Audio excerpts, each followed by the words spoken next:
We are going to make the recording available afterwards. So we'll send out a link and we'll post to our website as soon as we get all of the hosting issues down.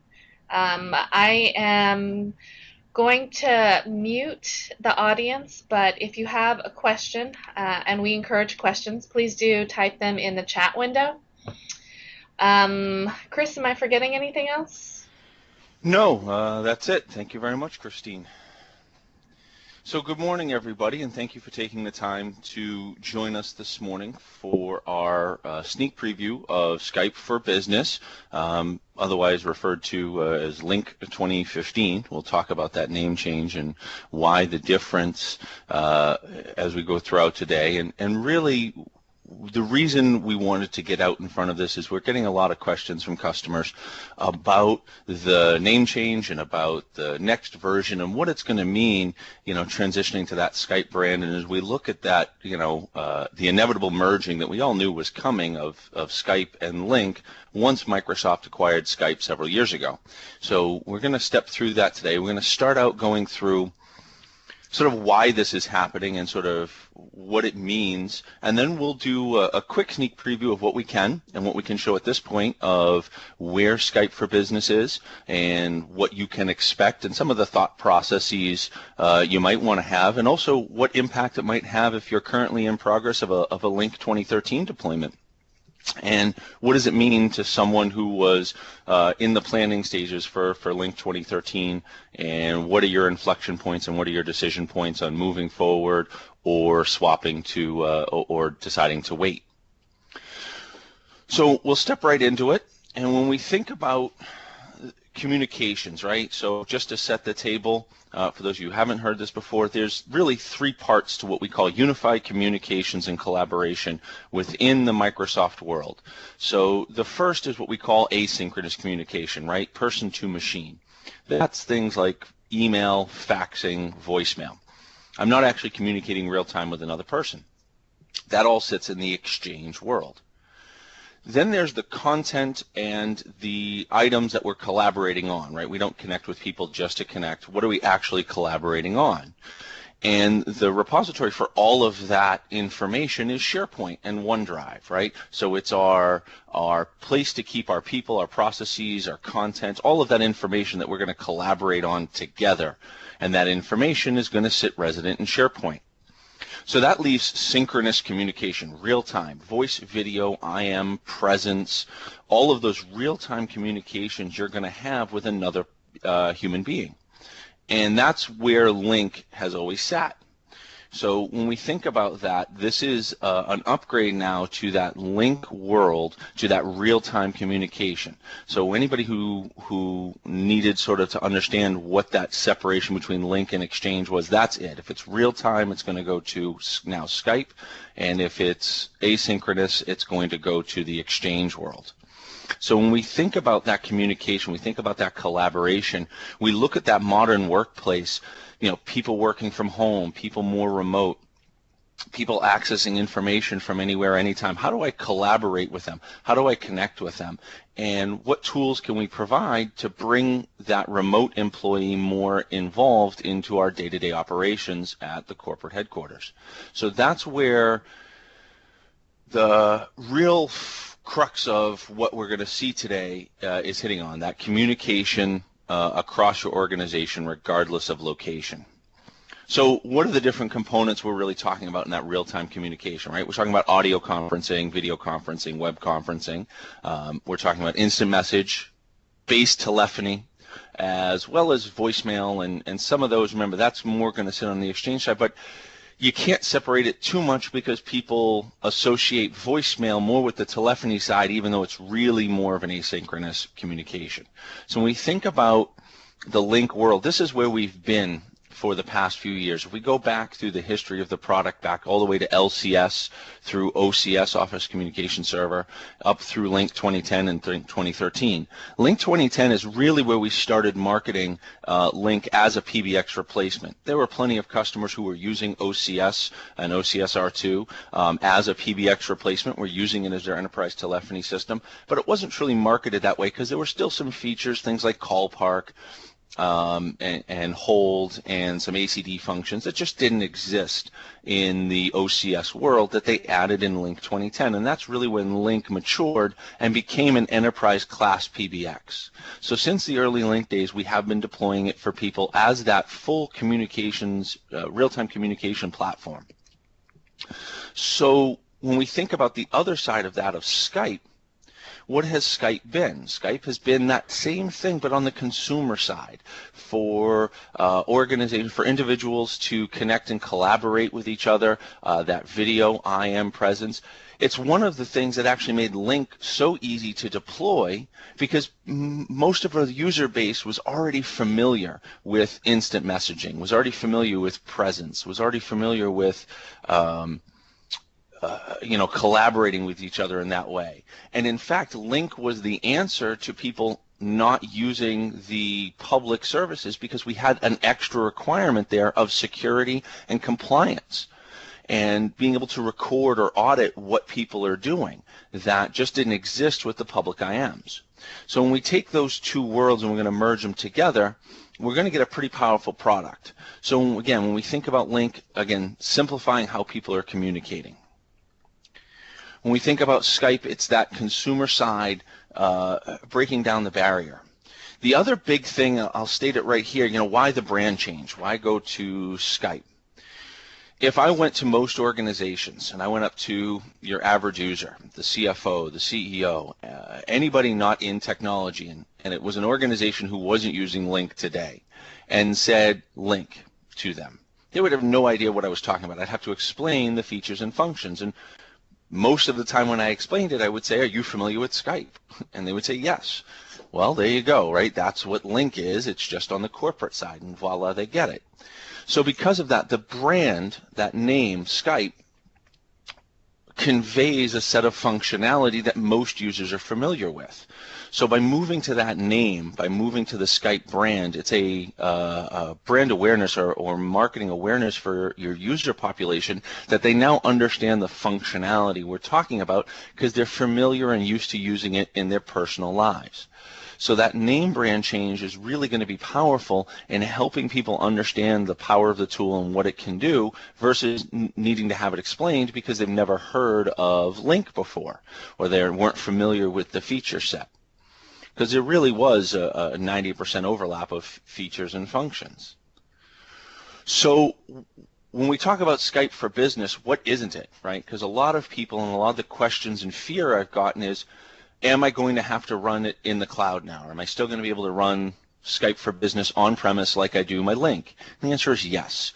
That's why I jokingly refer to it as Lync 2015. Part of the reason for me to say that is to allay to IT professionals that understanding of, this is not a radical change. There's a big change on the marketing and branding side, but when we're going to talk about the server infrastructure, when we're going to talk about the features and functions and what it takes to run it, we're really not talking about that dramatic a change from an IT perspective. It's more of a normal upgrade from that perspective, other than the name change.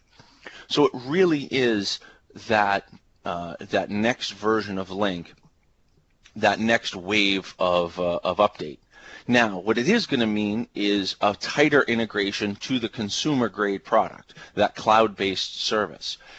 Microsoft is also fully committed to the cloud, and we're going to see when we talk about Office 365 what Skype for Business is going to mean in the Office 365 world.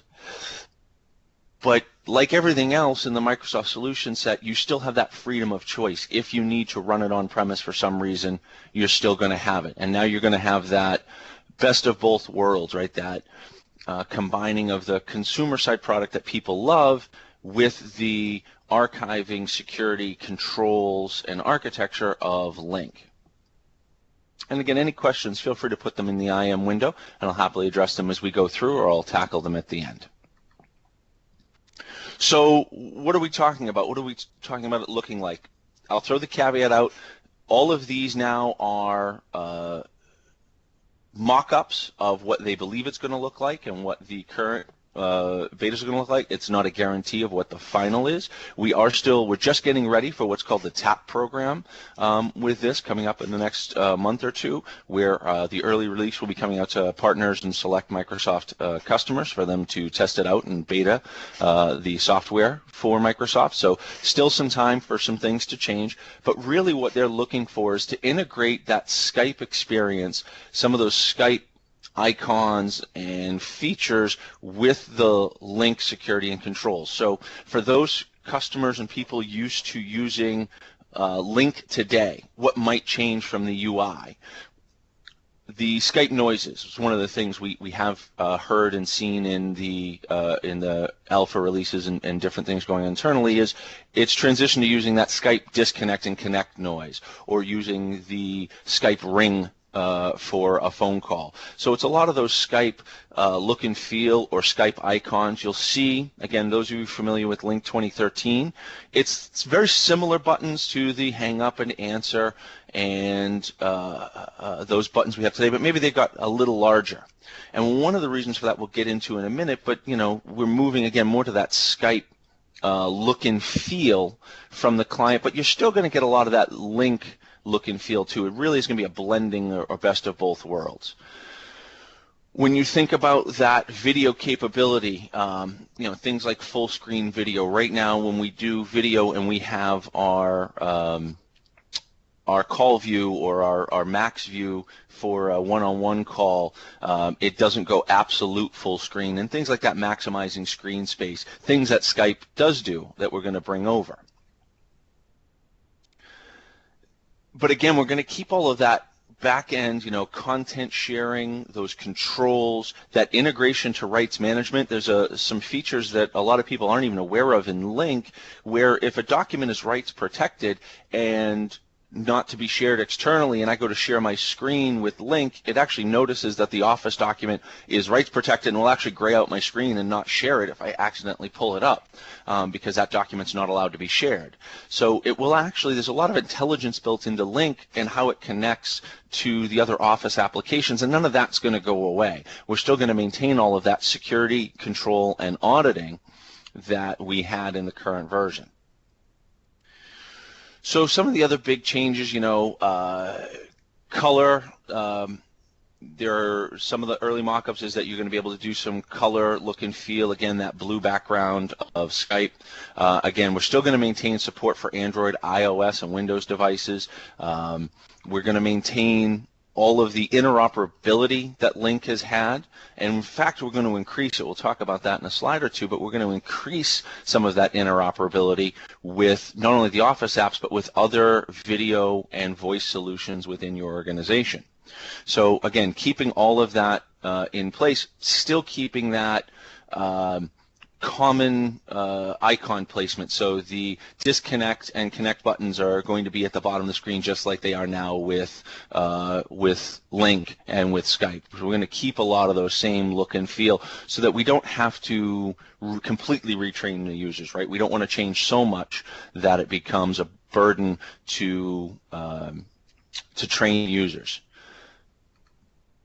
When we think about call monitoring and multitasking, so we're going to have that always-on call monitor that can sit on the top, so that as you're switching across applications, maybe you're not sharing something, but you're going to look something up, you can keep that call control up on the screen and not have to swap back and forth. So a lot of times people will be, maybe sharing their screen or sharing an app, or not sharing but just on a call and jump to a different app and not be seeing who else came into the conference call or things like that. But you'll have that always on top call monitor, which Skype has today. Anybody who's familiar with Skype, when you swap applications with Skype, it throws your video feed always on in the upper right-hand corner to maintain that, so that you have that easy switching.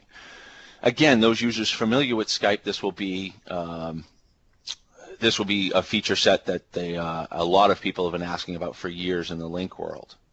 Some of the other big things, and we touched on this a little bit a few slides ago, one of the big things that's going to change is touch integration. So instead of having to hover over an icon, you can touch an icon. Why is that key? Because we're moving more and more to this touch-centric world. Windows 8 began it, and this is a talk track I've been having with clients for some time now.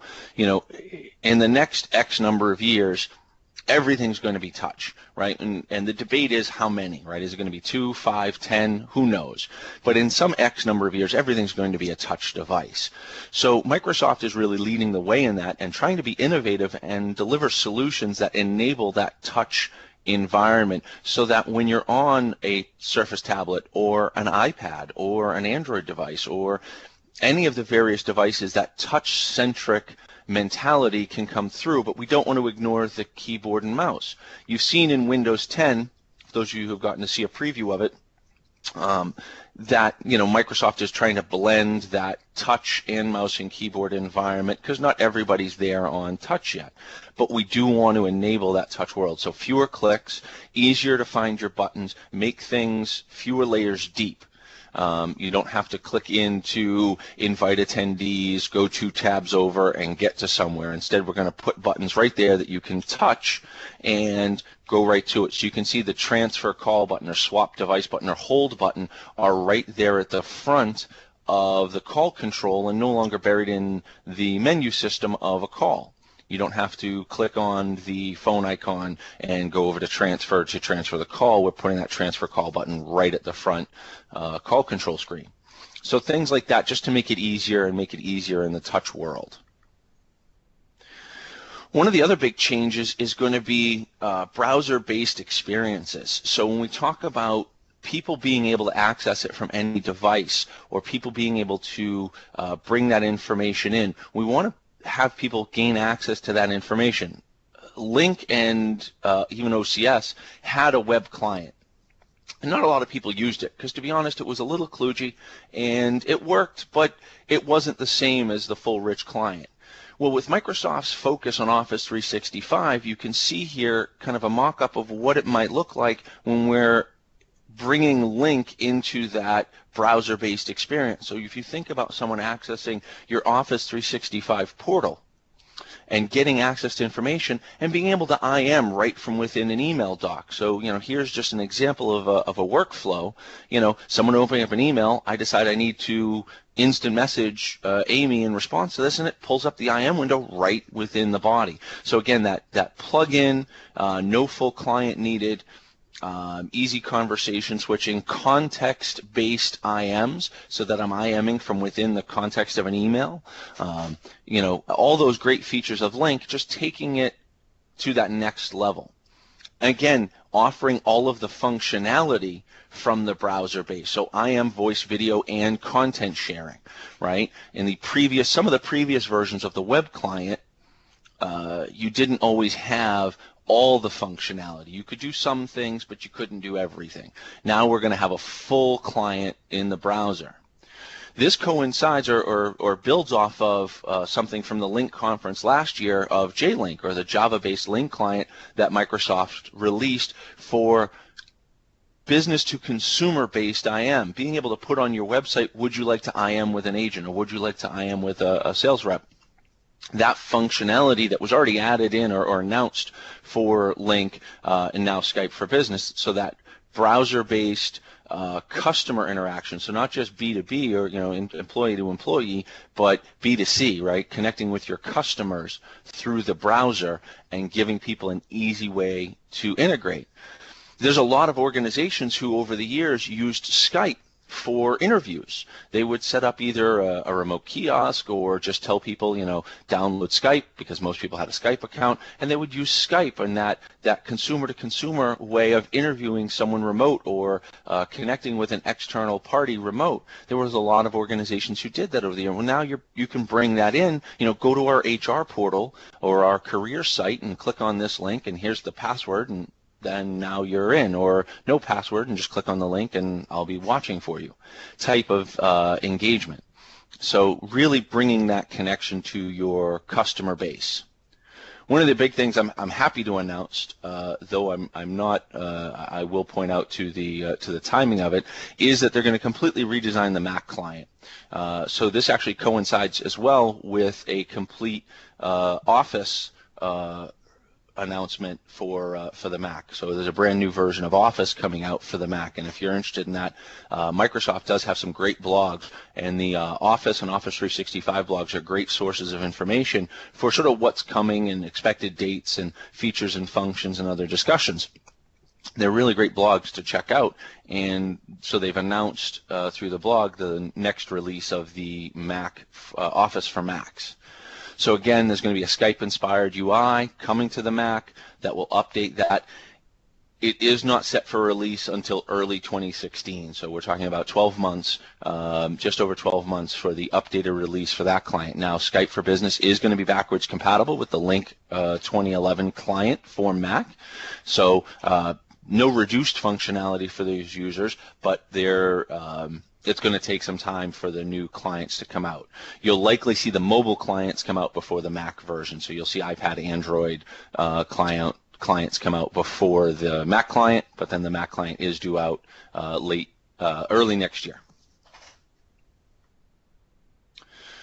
So if you're not familiar with it as well, Microsoft about 2 years ago now announced Lync room systems. So Microsoft has been building what are called LRSs, Lync room systems, with a couple of the hardware manufacturers for various conference room services. So Polycom is a traditional room-based system provider, Smart and Smartboards, most people are familiar with that, as well as Crestron and sort of the room-based controls.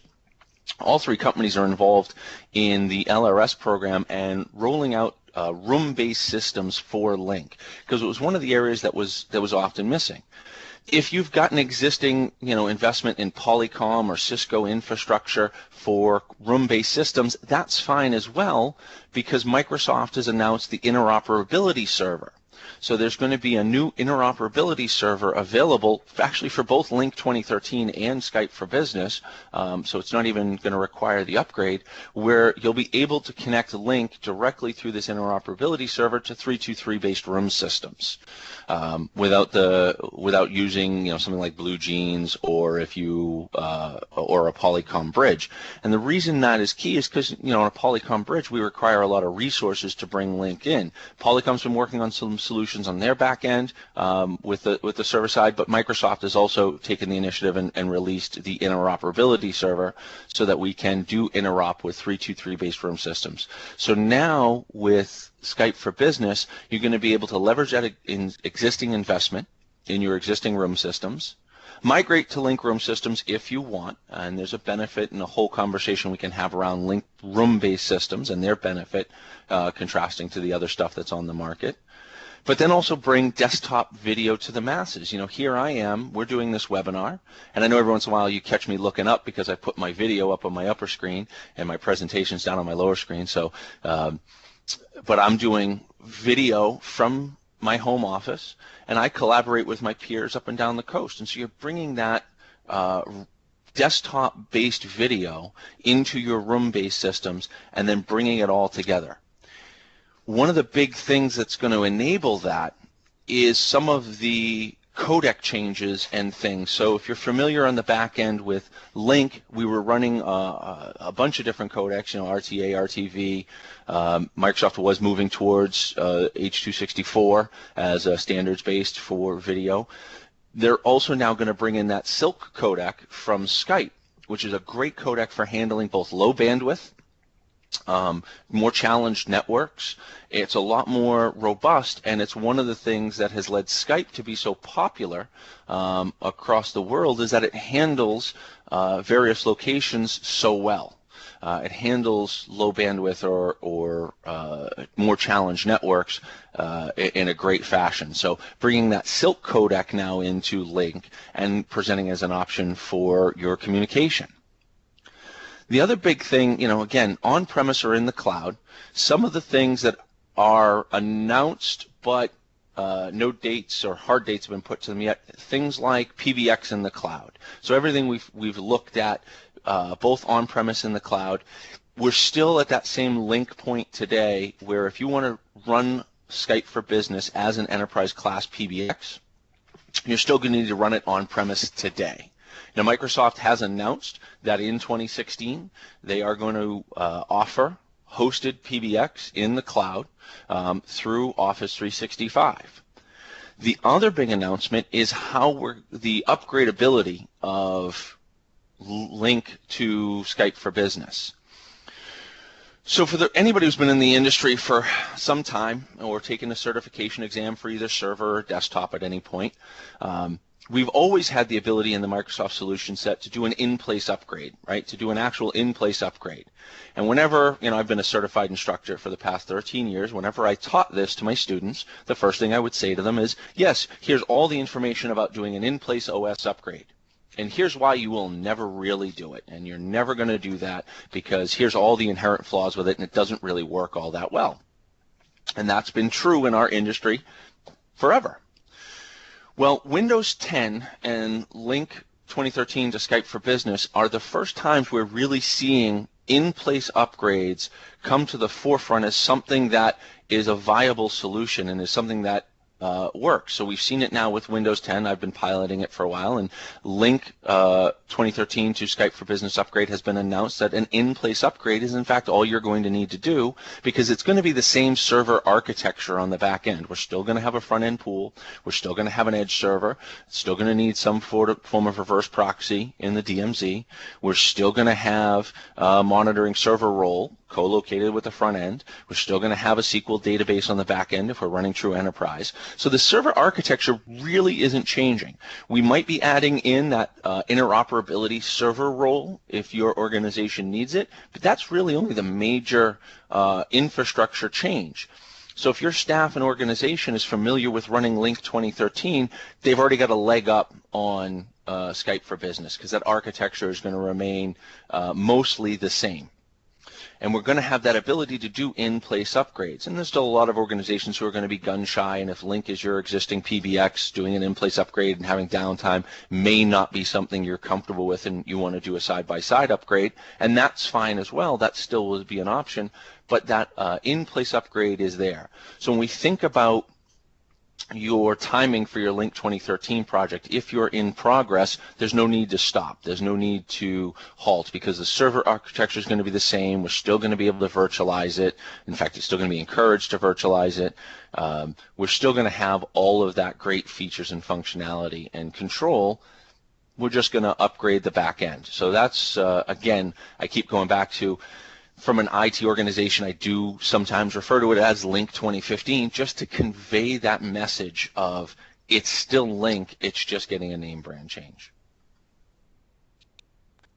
So again, when we think about that user adoption, that's really the name of the game moving forward, right? We want people to be able to adopt the solution fast. Lync is already one of the most fastly adopted solutions we deploy inside of organizations. And so here at New Signature, our track record, we see Lync adopted very, very fast because people are familiar with IM, people are familiar with making VoIP calls or making PC calls. It's not something that's completely foreign to the majority of the user base today, so its adoption is already very quick. But now when we integrate it with something that they're already familiar with, that adoption we're going to see go even faster. And by opening up that Skype brand and Microsoft continuing to open up the API, we're also going to see the expansion of third-party applications that can enhance the features and functions. That's something Microsoft started a couple of years ago, really opening up the APIs for the applications for people to extend. So when we think about sort of that benefit and the reasons to really look at Lync and Skype for Business, it's really that that desire to be mobile, that desire to enable my user base to get access to the information. There's sort of an overarching concept when I do Office 365 or Office presentations or Windows 10 or Surface, kind of when I'm talking about anything in the productivity suite today. There's an overarching design concept of the right information to the right user at the right time, regardless of device. Right? That's that overarching concept that we are looking for in the solution set. And this is really just going to bring that now more to the masses. When we think about Microsoft Enterprise Voice, it's ready for prime time. And I'll be honest, one of the reasons I love the name change here is so I compete day in and day out, head up with Avaya, Cisco, Nortel, or Via Blue, whatever you want to call it now, all the various PBX vendors. When an organization is looking at a new phone system or they're ready to upgrade their PBX, and I'm in there with Lync, the problem we've had with Lync is name brand recognition. When you go to the CFO or CEO or director of sales or the admin at the front desk, if I say Cisco, they know what I'm talking about. If I say Avaya, most of them know what I'm talking about, or they know the name brand. Lync did not have that same name brand recognition. Now with Skype, you can hopefully get, as IT professionals, we can get that buy-in and confidence from the user community of that name brand recognition. I phrased it another way. I've often joked, nobody gets fired for picking Cisco. And what I mean by that is when we look at Cisco, if you do any VoIP implementation and it goes well, it doesn't matter what you picked, it went well. When you do a VoIP implementation and something goes bad, there was something wrong in the network, whatever it may be, something has gone wrong. The first question is, well, what did we pick, and could we have done something different? And you buy a BMW and you drive it off the lot and it breaks down, nobody says anything because the name brand BMW. But if you drove any other car off the lot, and well, maybe that's it's because you didn't buy the BMW. So there's a name brand there that inspires confidence, and so it's an uphill battle we fight, convincing people, showing people that Lync is ready for prime time. This is the 7th release of the product. This is something that corporations, Fortune 50 companies are running. When we look at this, 38% of U.S. enterprises prefer Microsoft Voice. Right? They see that value. 79% of U.S. enterprises are currently deploying Lync. When we think about that, right, everybody sees the value in it. It's getting over that hump. It's the reason from an architecture standpoint we've deployed Lync. Typically organizations deploy Lync for IM and presence first, then they add in conferencing, and then they eventually get to enterprise voice and PBX replacement. And the reason for that is, well, gee, I don't know Microsoft's name brand inside of the PBX world. So they start using it for IM and presence and they realize it works. Then they go all out. So hopefully this Skype name is really going to help convey that and get that across. So just some great quotes from various large organizations and hopefully inspiring that confidence. And I spend a lot of my time doing this, inspiring that confidence in Lync as a telephony system, Lync as that voice system. Lync really is that one-stop shop for that real-time communication for your organization. When I walk into most companies, they have WebEx, they have a PBX, they have some form of either screen sharing or maybe IM. They may have different applications running all of these features, whereas Lync does all of that in-house. So when we think about things like ROI, there was one organization I worked with that was spending $2 million a year on conferencing, external conferencing services. $2 million. It was a very large organization. It was $2 million a year. Walking in, deploying Lync, we said if we cut that in half, let's say we can't completely eliminate it, which we can, but let's even go conservative. We can't. We can eliminate half of it. That's $1 million a year. The Lync project for that organization was about $150,000. So their ROI was literally 6 or 7 weeks after deployment before they had made their investment back on deploying Lync. It's a pretty transformational project and a pretty transformational application for your organization, bringing those services in-house or into Office 365 for your organization to take advantage of. One of the other big changes that we're going to see is some of the integrations into things like Azure. So there has been announced as well like an Azure service or an Azure monitoring service for your call control, right? So they're doing some integration points with Azure cloud services for monitoring or managing your Skype for Business environment. So again, that best of suite mentality Microsoft has of making everything work together. Satya Nadella has done a great job, and if you haven't watched some of his speeches, you really should, in that one Microsoft mentality of no more the applications are built in a bubble and this team doesn't talk to that team, or they're doing their designing, kind of in a silo. That cross-functionality, even within the Microsoft community, or within the Microsoft organization, is key. And these applications are going to be built so that they're all connecting together. So what are your next steps as an organization? Keep watching the blogs, keep looking for webinars. As more information gets released, we're going to be able to talk about more and show more and do different demos. We'll definitely bring those to you as we're able.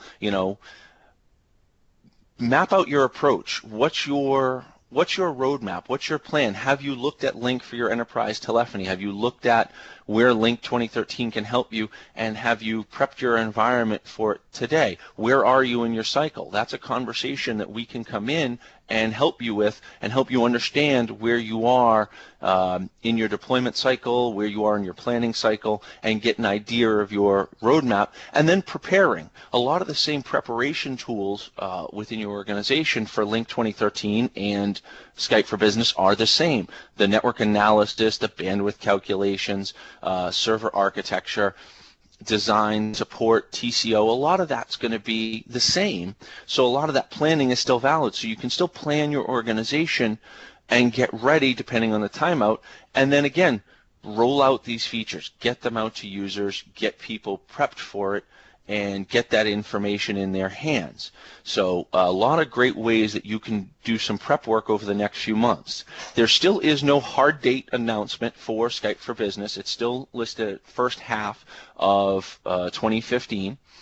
So definitely keep your eye on that. Again, the TAP programs, or the early adopter programs for Microsoft Enterprise customers, will be getting announced over the next few weeks.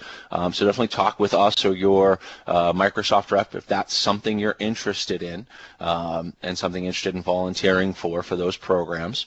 And then prep for training, get used to that Skype client, download it, look at it, and familiarize yourself with it. And ask questions, attend meetings. There's some great user groups in your areas. I know here in New England, where I'm based out of, there's a great Lync user group that meets in the Microsoft office once a month. And I know in DC, New York, up and down the East Coast, there are Lync user groups or Windows-based user groups that are great sources of information to connect with peers and colleagues. So with that, I'm going to open it up for questions. Feel free to post them in the IM window, and hopefully we can get them answered for you.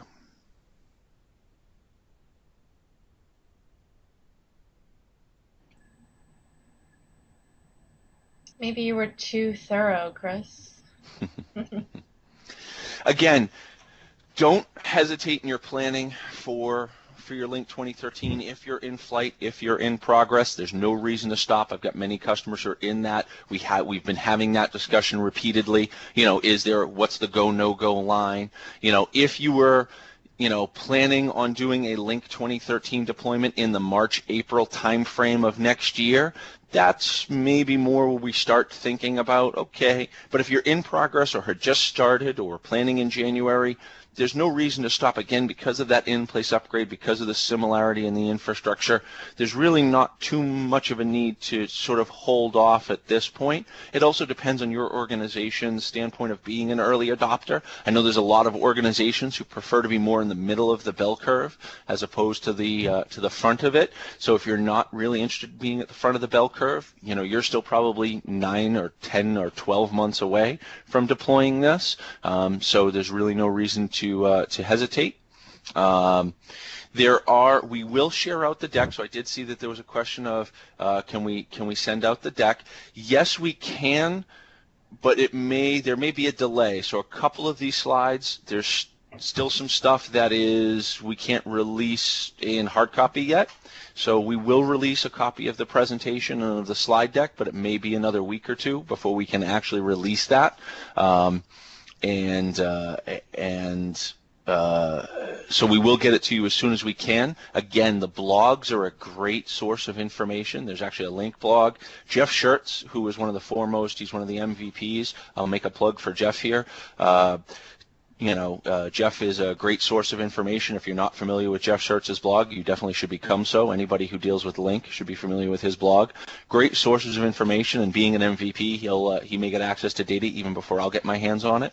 So there's some great sources of information out there.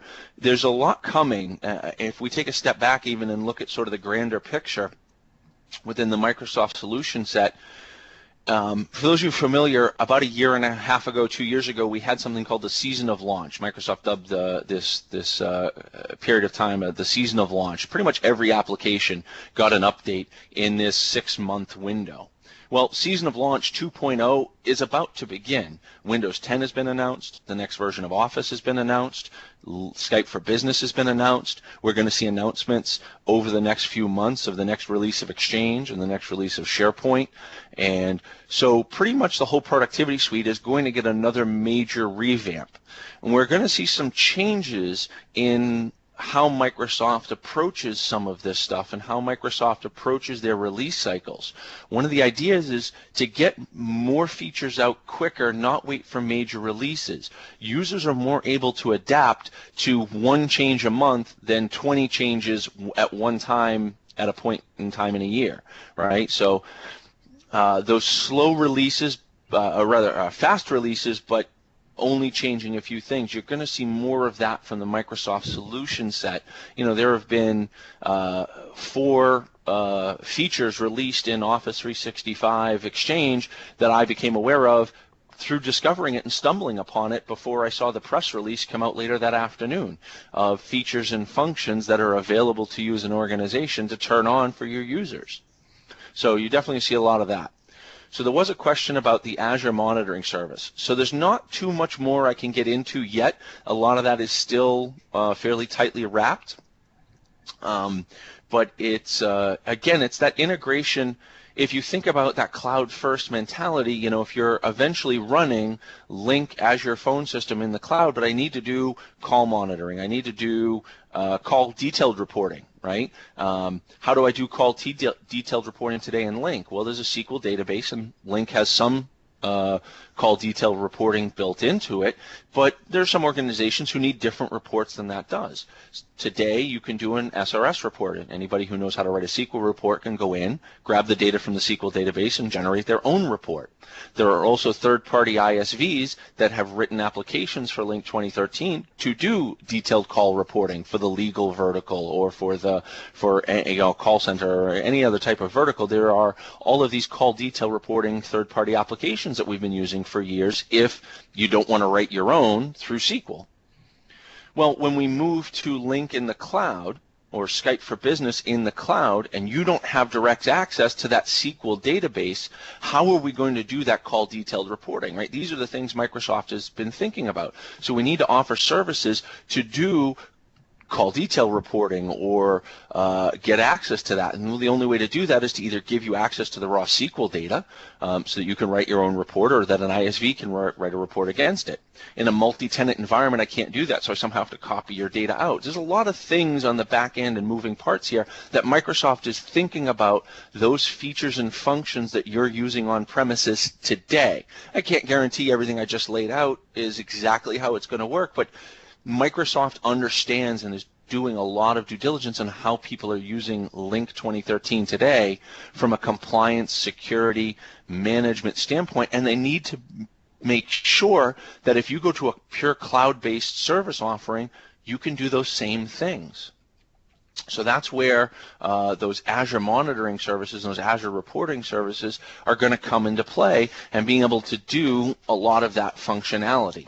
So keep your eyes open. I'm certain we'll be doing another webinar over the coming weeks as more information gets released and we can share more details with you. And as the previews come out and the demos come out, we can start showing off the actual alphas and betas of the client. We'll definitely schedule those webinars because, one of the big philosophies here at New Signature is education, right? The more knowledge you have as an IT organization, the more empowered you can be to make decisions. So our job is to get you that information. So we're going to, as fast as we can, as fast as the information is cleared and released, we'll set up these short webinars and be able to release that data to you and show you what we can.